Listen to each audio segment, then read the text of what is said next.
Et bien voilà, donc fin de la première séance d'essai libre de ce Grand Prix d'Australie pour cette nouvelle saison 2025.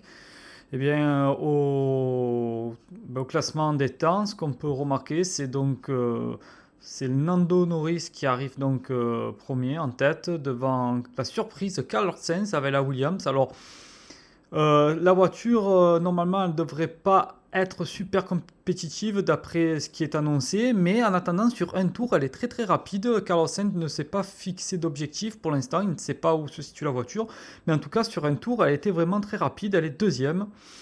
Charles Leclerc, donc avec Ferrari, troisième.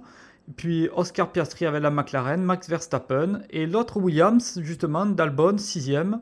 Russell, la première Mercedes, seulement septième. Fernando Alonso est huitième avec l'Aston Martin. Isaac Hadjar avec la Racing Bulls, neuvième. Et dixième, Stroll.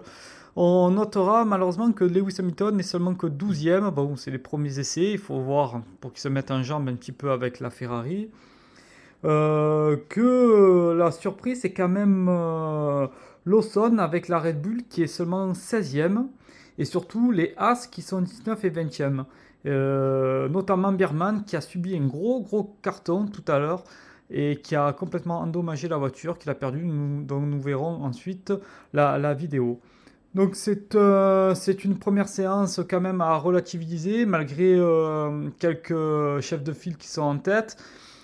Toutefois, ça reste la première journée, il risque d'y avoir des améliorations, et notamment du côté, donc, on l'espère, de Lewis Hamilton et même de Max Verstappen ou des autres prétendants également chez Mercedes, avec Russell seulement septième et Antonelli huitième.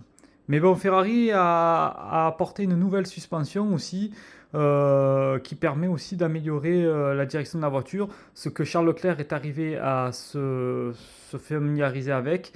Et Lewis Hamilton a eu quelques difficultés justement.